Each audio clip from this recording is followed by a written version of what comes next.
आदि उदासीन न्यूज।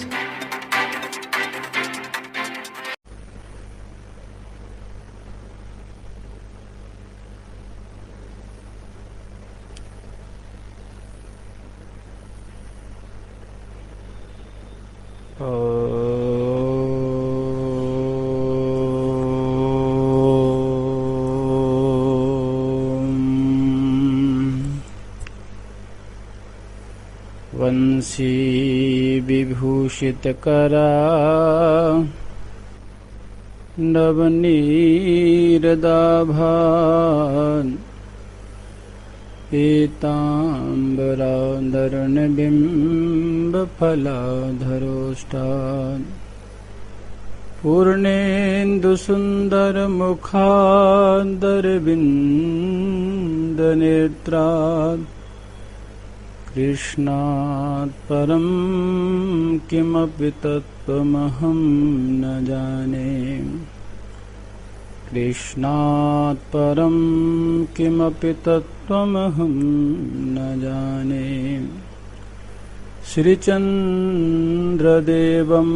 शिवमद्वितीयं भस्माम्बलिप्तं शशिशुभ्रवर्णं पद्मासनस्थं सुखदं यतीन्द्रं वाकायचित्ते सततं भजेऽहम्।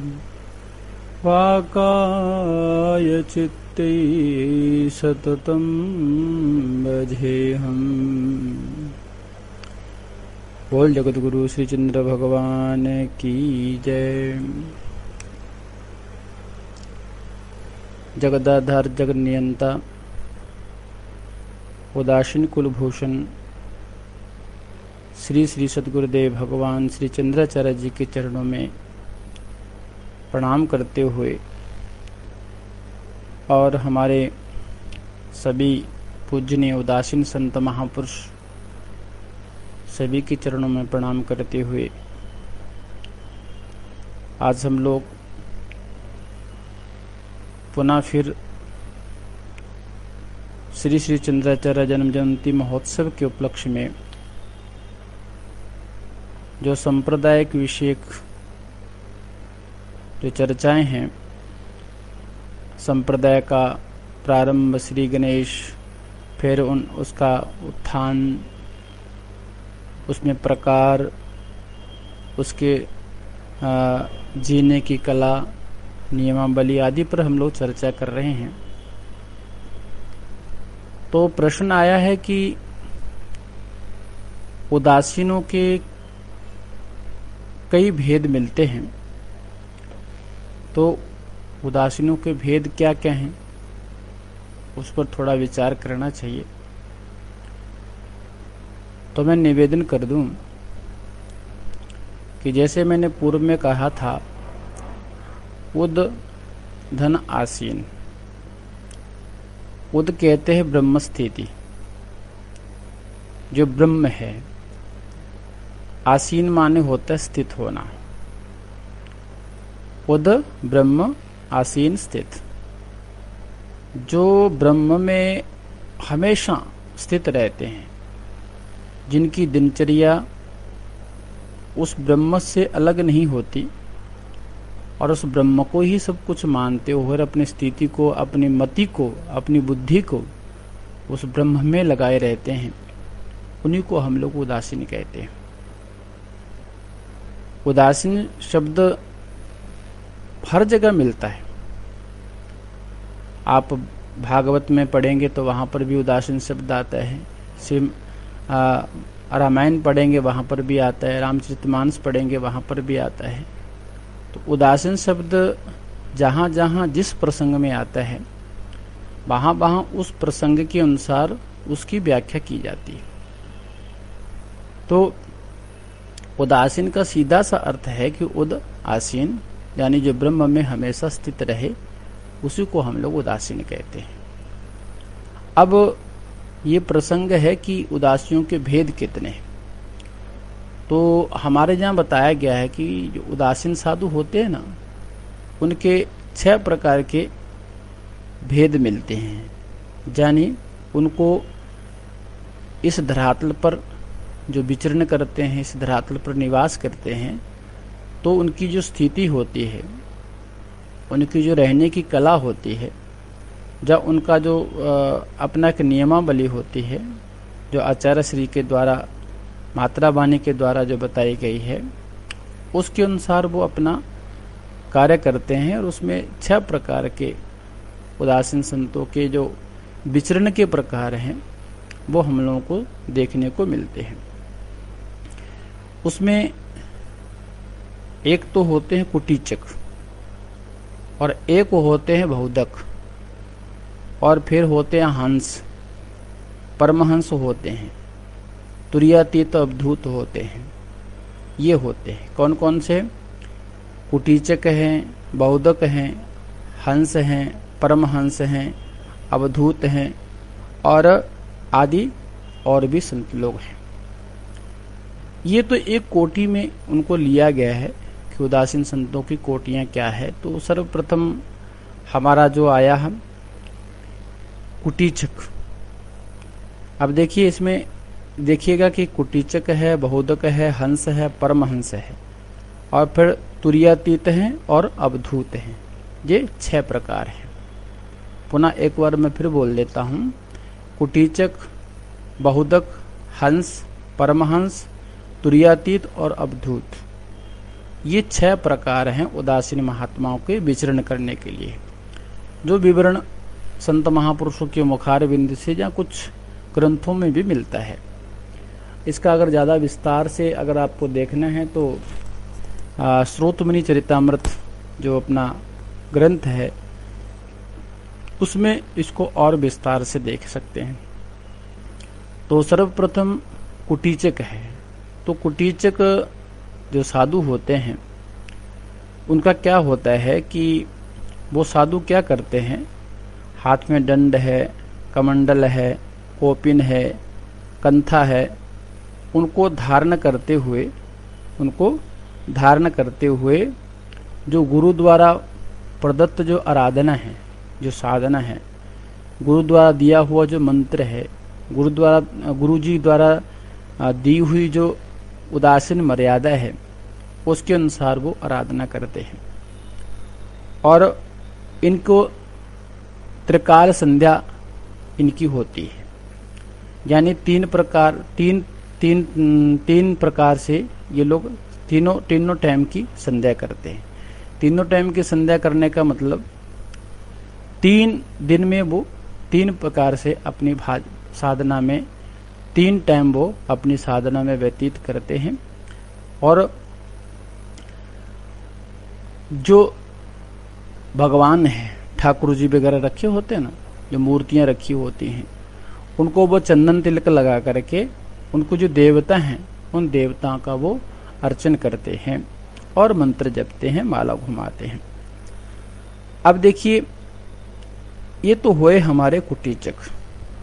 अब इसमें एक चीज और आई कि कुटीचक कहने से आपको अलग से समझ में आया होगा, कुटीचक माने कोई कुटी।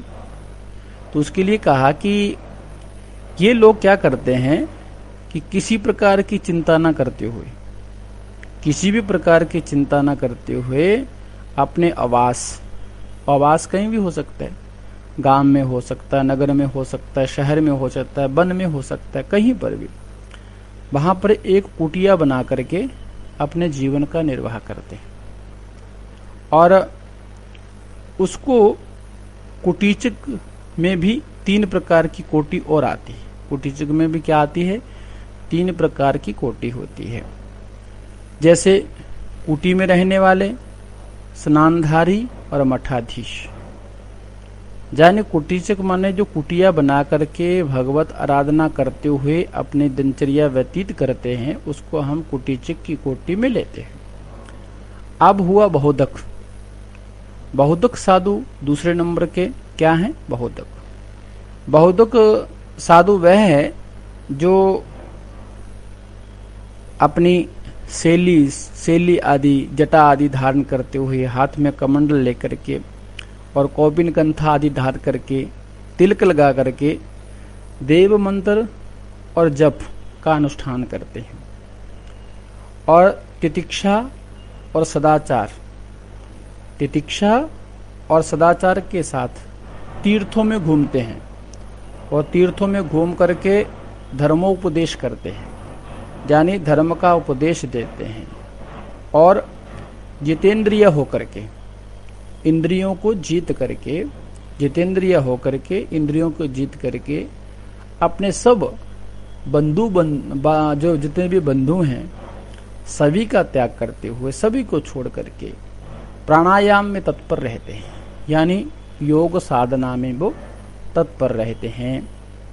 कुटीचक उदासीन भी यदि कुटी छोड़ करके भ्रमण करने लगे, जो मठाधीश होते हैं, मठ में रहते हैं, कुटिया में रहते हैं, अगर वो भी कुटिया छोड़ करके भ्रमण करने लग जाते हैं तो वो भी बहुदक की कोटि में आ जाते हैं।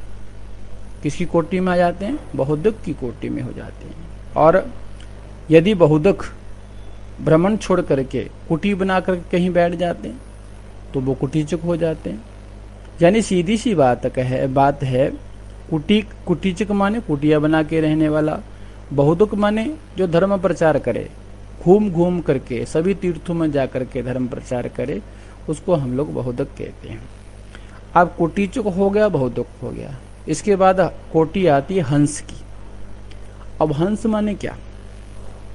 हंस माने होता है, जो हंस उदासीन होते हैं ना, वो क्या करते हैं कि जटाजूट बढ़ा के रखते हैं। आपने देखा होगा संतों को, जटाधारी महात्मा को बहुत आपने दर्शन किए होंगे।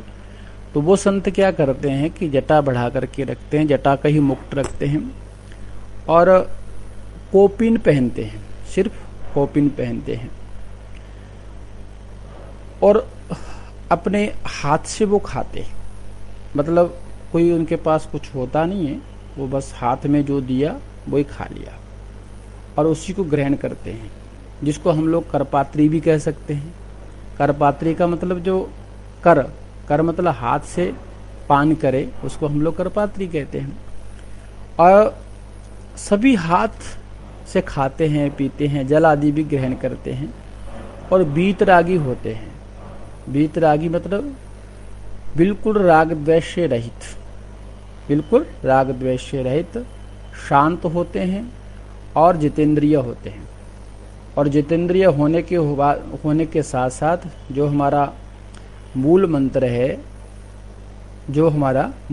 है, सर्वे भवन्तु सुखिना, यानी सभी की कल्याण की भावना करते हुए, सभी का परोपकार करते हुए, तथा एक गांव में एक रात्रि, एक गांव में एक रात्रि, एक नगर में 5 रात्रि, और क्षेत्र में, किसी भी क्षेत्र में जो तीर्थ क्षेत्र है उसमें 7 रात्रि, इससे अधिक वो नहीं ठहरते। किसकी बात कर रहे हैं? हंस की बात कर रहे हैं। किसकी चर्चा चल रही है? हंस की चर्चा चल रही है। तो जो हंस कोटि के संत होते हैं, उदासीन संत होते हैं, उनके बारे में बताया गया है कि वो एक गांव में 1 रात, नगर में 5 रात, और क्षेत्र में यानी तीर्थ क्षेत्र में 7 रात, इससे अधिक वो नहीं ठहरते। और हमारे उदासीन संप्रदाय की मान्यता के अनुसार, हमारे उदासीन संप्रदाय की नियमावली के अनुसार, ऐसा साधु शरीर त्यागने के बाद में तपलोक में जाता है। किसमें जाता है? तपलोक में जाता है। आजकल ऐसे ही संतों को, जो आज की जो परिभाषा है, आज का जो संबोधन है, ऐसे संतों को नागा या निर्वाण शब्द से संबोधित किया जाता है। ये लोग हमेशा भस्म लगा करके रहते हैं, जिसको हम लोग नागा निर्वाण बोलते हैं। वो लोग भस्म लगा के, आपने हमारे संतों को देखा होगा जो भस्मी धारण करके रहते हैं, तो इनकी जो अंतःकरण की वृत्तियां होती है ना, वो राग द्वेष से शून्य होती हैं, और हमेशा परमात्मा के साथ में उनका बस वो चिंतन चलता रहता है। परमात्मा का चिंतन सदैव उनके हृदय में रहता है, इसलिए इनको हम लोग हंस की कोटि में लेते हैं। अब उसके बाद में आता है परमहंस। कुटीचक हो गया, बहुतक हो गया, हंस हो गया, उसके बाद में आता है परमहंस। अब परमहंस उदासीन महात्मा वो कहलाते हैं। परमहंस उदासीन महात्मा वो कहलाते हैं जो बिल्कुल एकदम कुछ भी धारण नहीं करते। कुछ भी नहीं धारण करते मतलब केवल एक कौपिन जो लोक मर्यादा है उसको धारण करते, सिर्फ कौपिन।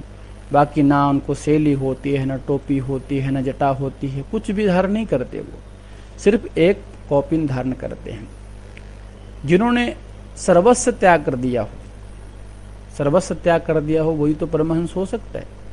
सर्वस्व त्याग कर दिया मतलब जो हमारे उदासीन संप्रदाय में जो दंड है, कमंडल है, भोजन है, वस्त्र है आदि कुछ भी पास ना रखे और कोई अपेक्षा भी ना रखे कि कहीं से मुझे मिलेगा।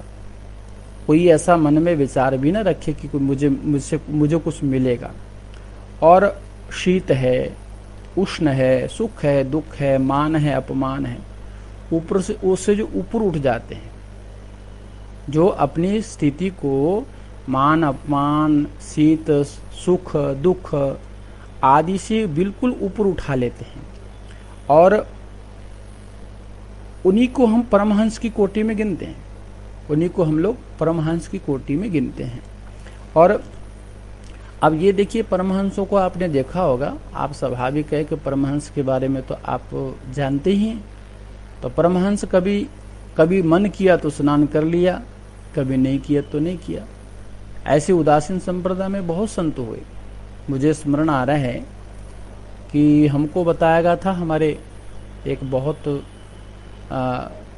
सिद्ध महापुरुष संत हुए हैं जिनको हम लोग भोले बाबा के नाम से जानते हैं। भोले बाबा के नाम से जानते हैं, जो कि उनके बारे में कहा गया है कि जो गिरनार पड़ता है ना, गुजरात में गिरनार, वहाँ पर अगर कोई जाता है तो अगर कोई उसको भंडारा देना होता है या फिर उनको कुछ प्रोग्राम करना होता है तो वहाँ पर हरिहर नहीं बोल सकते। जैसे हमारे संतों में मर्यादा है कि भाई जब भोजन पंगत लगती है तो उसमें पंगत राम की हरिहर बोली जाती है, ऐसा बोला जाता है, पंगत राम की हरिहर संत महापुरुषों, ऐसा बोला जाता है। परंतु गिरनार का नियम है कि वहाँ पर पंगत राम की हरिहर नहीं बोल सकते। क्यों नहीं बोल सकते? क्योंकि वहाँ के बारे में एक लोकोक्ति है कि वहाँ उस जंगल में, गिरनार के जंगल में बहुत सिद्ध महापुरुष रहते हैं और जब हरिहर बोलोगे तो सभी संत महापुरुषों को, सिद्धों को निमंत्रण मिल जाता है। और निमंत्रण मिलने के बाद में फिर जब वो आते हैं तो एक एक सिद्ध महापुरुष ही आपका सारा भोजन स्वाह कर जाएगा। इसलिए वहाँ पर हरिहर नहीं बोली जाती थी, ऐसा सुनने में आया, संत महापुरुषों ने बताया। परंतु हमारे परमहंस भोले बाबा जी, उदासीन संप्रदाय के संत भोले बाबा जी वहाँ पर गए, उन्होंने जाकर के दिव्य भंडारा किया और हरिहर भी किया। हरिहर करने के बाद भी उन्होंने जब हरिहर किया तो इतना भरपूर भंडार चला कि कहते हैं कई दिनों तक भोजन चलता रहा, कई दिनों तक भोजन भंडार चलता रहा। तो ऐसे परमहंस हमारे, और उनके बारे में कहा गया है कि एक अल्फी जो एक वस्त्र धारण कर लेते थे तो स्नान करते समय, नहाते समय, स्नान करते समय वैसी अल्फी पहने स्नान कर लेते थे और चल लेते थे। ऐसा नहीं उसको निकाल करके निचोड़ना या फिर धूप में सुखा देना या उसको सर्फ साबुन से धो लेना, ऐसा नहीं है। बस जैसा पहना है उसी से स्नान किया और आगे चल दिए। ऐसे हमारे परमहंस उदासीन संप्रदाय में बहुत हुए, एक नहीं अनेकों हुए। ये तो मैंने एक संत महापुरुषों की आपको बात बताई, परंतु अगर आप इतिहास खोजेंगे तो आपको ऐसे हजार मिलेंगे। तो परमहंस की कोटि में ऐसे संत महापुरुष आते हैं जिनको स्नान आदि की भी कोई चिंता नहीं रहती और वो लोग मान अपमान से रहित होते हैं, सुख दुख से भी रहित होते हैं और सभी जीवों को कहने का मतलब है कि कभी कभी कुछ ऐसा भी होता है कि जीव में भेद करते। जैसे आदमी मनुष्य है तो मनुष्य को ज़्यादा स्नेह करेंगे और जो कोई दूसरी जानवर है उसको दूर भगाएंगे, डंडा मारेंगे, कुत्ते को डंडा मारेंगे। परंतु परमहंसों में ऐसा नहीं होता। परमहंसों को आपने देखा होगा, वो कुत्तों के साथ भी खाते हैं और वो हर किसी के साथ में बैठ जाते हैं। जाने कि उनकी दृष्टि में सभी ब्रह्म हैं, उनकी दृष्टि में ब्रह्म से अतिरिक्त तो कुछ नहीं है। तो ऐसे जैसे मैंने उद धन आसीन कहा ना, मतलब ब्रह्म में हमेशा स्थित रहने वाले, उनको हमारी उदासीन संप्रदाय में परमहंस की कोटि में माना गया है। और जब उनका शरीर शांत होता है, जब उनका शरीर शांत होता है, इस देह से आत्मा जब निकलती है, तो उनका निवास होते सत्यलोक। वो कहाँ जाते हैं परमहंस? सत्यलोक में जाते हैं, वहां पर जाके अपना निवास करते हैं। अब कुटीचक हो गया, बहुतक हो गया, हंस हो गया, परमहंस हो गया। अब इसके बाद एक कोटि आती है अवधूत की।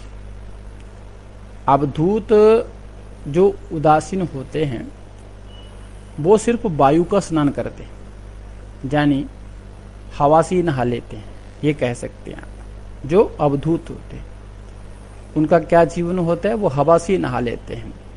और सोहम भावना, ओहम सोहम ओहम सोहम, ये अजप्पा जाप जिसको हम लोग बोलते हैं, यानी अपने आप श्वास के साथ जो चलने लग जाए उसको अजप्पा जाप बोलते हैं।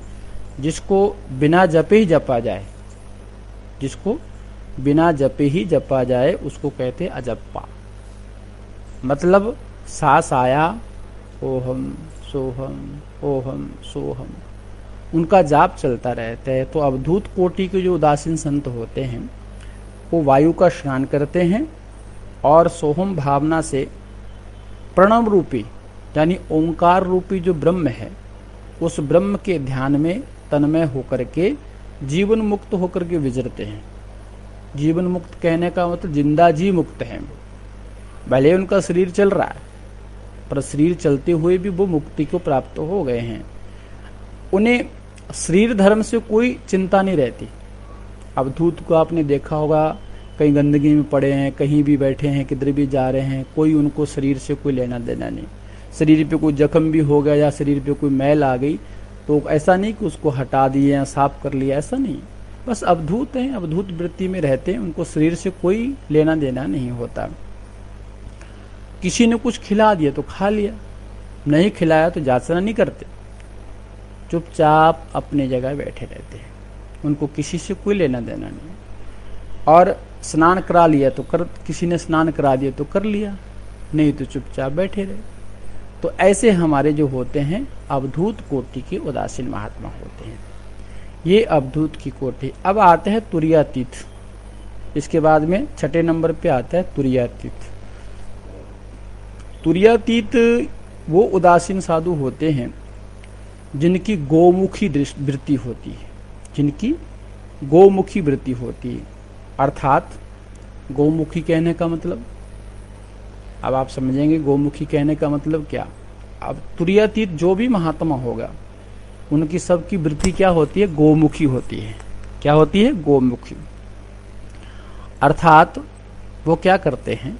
कंद मूल फल, जैसे गाय जंगल में चरने जाती है ना, गाय जो जंगल में चरने जाती है तो वो पेड़ पौधे पत्ते आदि खा लेती है, जो उसको मिलता है जंगल में वो खा लेती है। उसी प्रकार हमारे जो तुरीयातीत महात्मा होते हैं उनकी जो वृत्ति होती है गोमुखी होती है। जो दे दिया, फल फूल है, कंद मूल है, वो दे दिया, उसी से अपने जीवन का निर्वाह करते हैं, इस प्राण शक्ति की रक्षा करते हैं, उसी से इस प्राण शक्ति की रक्षा किए जाते हैं। और शरीर धारण करने के लिए 3 घरों से भिक्षा लेते हैं तुरीयातीत महात्मा, 3 घरों से।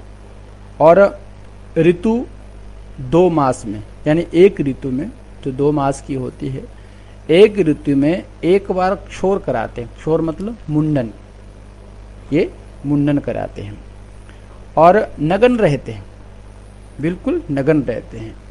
और निरंतर जो हमारे 4 महावाक्य हैं, वैदिक जो 4 महावाक्य है, तत्त्वमसि, हम अस्मि, तत्त्वमस्यादि वाक्य है जो, उनको वो हमेशा चिंतन करते रहते हैं, रटते रहते हैं। और उन्हीं का उपदेश वो आम जनता को भी करते हैं। ऐसा नहीं आप जपे अवरय नाम जपावे, इसकी भावना को लेकर के खुद भी जपते हैं और दूसरों को भी जपाते हैं। और निधि ध्यासन द्वारा ब्रह्म साक्षात करते हैं और जब ये शरीर त्यागते हैं तो इनकी जो आत्मा है वो परमात्मा में लीन होकर के मोक्ष पद को प्राप्त होते हैं। तो ये हमारे 6 प्रकार के उदासीन महात्माओं के विचरण आदि जो विचरण करते हैं, जहाँ 6 प्रकार के महात्माओं को हमारे ये लक्षण है, जिसको हमने कहा कुटीचक मतलब कुटिया बना के रहने वाले, बहुदक मतलब धर्म प्रचार करने वाले, हंस मतलब एकदम कोपीन धारण करके बिल्कुल एकदम हंस की परिस्थिति में रहना, और परमहंस मतलब बिल्कुल ही उससे भी ऊपर सब कुछ छोड़ छाड़ करके बिल्कुल अपना जैसे स्थिति है वैसे रहना। अवधूत तो उससे भी ऊपर हैं, उनको तो कोई लेना देना नहीं संसार में। उत्तरीयातीत तो वो हैं जो भले वो आपके सामने चल रहे हैं, बैठ रहे हैं, फिर भी उनकी जो स्थिति है वो ब्रह्म में लीन रहती है। तो उदासीन, उद्धन आसीन शब्द का इन 6 कोटि के महात्माओं के ऊपर पूर्ण रूपेण घटता है। उदासीन संप्रदाय का जो है ना उद्धन आसीन, इन 6 कोटि के महात्माओं के ऊपर अच्छे से वो घटता है। तो आज हम लोगों ने जो चर्चा की वो हमारे उदासियों के जो 6 प्रकार के उदासीन संतों की कोटि बनी है उसके बारे में चर्चा की है। और मैं आपसे निवेदन कर दूं कि जैसे मैं आपको बताया था कि हमारा जो उदासीन संप्रदाय के जो आचार्य हैं जगत गुरु भगवान श्री चंद्रदेव जी, जिनका जन्म जयंती महोत्सव 27 तारीख को आने वाला है, तो उसमें हम सभी ने मिलकर के जैसे परम श्रद्धेय स्वामी योगेश्वरानंद जी महाराज, स्वामी बलराम मुनि जी महाराज, स्वामी शिवचंद्र दास जी महाराज, स्वामी श्रवण मुनि जी महाराज और डॉक्टर स्वामी भरतदास जी महाराज, श्री महंतो दासिनी ऋषि आश्रम रानोपाली, अन्य हमारे श्री महंत जी महाराज और भी हमारे बड़े बड़े जो तपस्वी बाबा जी अमरकंटक वाले आदि सभी के सहयोग से एक यह विचार उत्पन्न किया है, कि सबके सामने एक बात आई है कि सभी संत महापुरुष, काशनी पीठाधीश्वर जी महाराज भी, उनसे भी संपर्क किया जा रहा है। तो सभी महापुरुषों के 25, 26, 27 ये 3 दिन में आचार्य श्री जी के जीवन पर और आचार्य श्री जी के संदेश उपदेश उन पर चर्चा होनी है, जो कि गूगल मीट या फिर जूम आदि जो भी आजकल ऐप्स चल रहे हैं उनके माध्यम से आप लोगों को वो सब प्रवचन सुनने को मिलेंगे। इसमें अगर हमारे उदासीन संप्रदाय के और भी संत महापुरुष जिज्ञासु हैं और अपना उद्बोधन देना चाहते हैं तो वो या तो हमको या फिर हमारा जो ग्रुप बना है श्री चंद्र जन्मोत्सव, उसमें आप अपने नाम, पता, मोबाइल नंबर के साथ में आप सूचित कर सकते हैं, ताकि लिस्ट में आपका नाम कहाँ आएगा और आपको किस समय दिया जाएगा, तो आप उस समय के अनुसार अपनी जो वक्तव्य है, अपना जो प्रवचन है वो दे सकें। यही हमारी आपसे प्रार्थना है, निवेदन है। और मैं समझता हूँ कि सभी उदासीन संप्रदाय के संत महापुरुष इसको स्वीकार करेंगे। हमारा उद्देश्य है भगवान श्री चंद्राचार्य जी के उपदेश को, चेतो नगरी तारोगाम वाले जो उपदेश है, जन जन तक पहुँचाएँ और लोग जानें कि उदासीनाचार्य भगवान श्री चंद्रदेव जी ने इस भारतीय संस्कृति के लिए क्या क्या किए हैं। इसी उद्देश्य के साथ में आज का हमारा जो ये आधे घंटे का आपका जो मैं टाइम लेता हूँ उसका समय हो चुका है। मैं अपनी वाणी को विराम दूं और आचार्य श्री जी के चरणों में अपनी वाणी को निवेदित करते हुए सभी संत महापुरुषों को मत्था टेकते हुए अपनी वाणी को विराम देता हूँ। हरिओम तत्सत, हरिओम तत्सत। बोल सतगुरुदेव भगवान की जय।